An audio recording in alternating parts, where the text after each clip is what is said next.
আসসালামু আলাইকুম। আজকের রেসিপি সুন্দরী পাটিসাপটা পিঠা। এই পিঠা দেখতে যেমন সুন্দর, খেতেও কিন্তু দারুণ মজার। চলুন দেখে নেই কীভাবে বানাতে হয়। আপনি আমাদের চ্যানেলে নতুন হলে চ্যানেলটিকে সাবস্ক্রাইব করে অল নোটিফিকেশন অন করে রাখুন।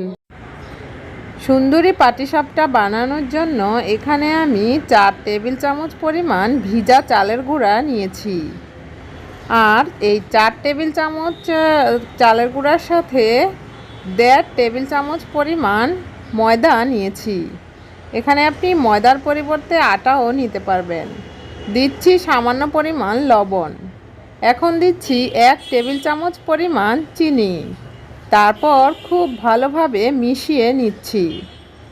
এখন সামান্য পানি দিয়ে তারপর গোলাটাকে গুলে নিচ্ছি। তো পানিটা একবারে দিতে যাবেন না, অল্প অল্প করে দিয়ে একটা পাতলা একটা ব্যাটার তৈরি করে নিতে হবে। তো দেখুন ব্যাটারটা তৈরি ঠিক এই রকম হবে। একদম ঘন করলে কিন্তু পিঠাটা ভারী হয়ে যাবে।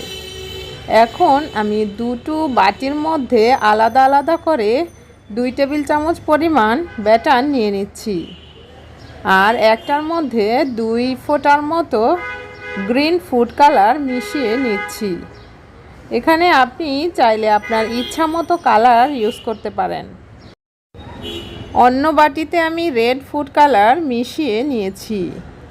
তো দেখুন মিশিয়ে নেওয়া হয়ে গেছে। এখন এইরকম একটা নুডলসের প্যাকেটের মধ্যে ঢেলে নিচ্ছি। এতে করে পিঠাগুলো বানানোর সময় সুবিধে হবে। আপনি চাইলে অন্য যে কোনো পলিথিনের মধ্যে এভাবে ঢেলে নিতে পারেন। তারপর এইভাবে কোনাকুনি নিয়ে সামান্য পরিমাণ কেটে দিলেই কিন্তু হয়ে যাবে।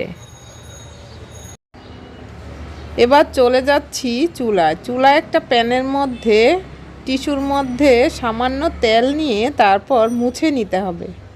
আর চুলার আঁচটা মিডিয়াম লোতে রেখে তারপর এইভাবে কালারফুল ব্যাটারগুলো এইভাবে দিয়ে দিচ্ছি।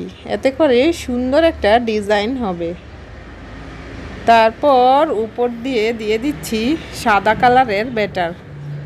তারপর এইভাবে প্যানটাকে ঘুরিয়ে নিলে চারপাশে সমান হয়ে যাবে। ঢাকনা দিয়ে ঢেকে দিচ্ছি। 40 থেকে 50 সেকেন্ডের মধ্যেই কিন্তু হয়ে যাবে। তো দেখুন উপরের কালারটা কিন্তু স্বচ্ছ হয়ে গেছে।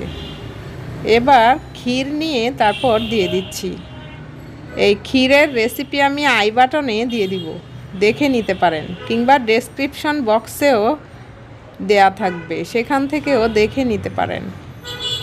তারপর এইভাবে ফোল্ড করে নিচ্ছি। দেখুন কালারটা কতটা সুন্দর হয়েছে।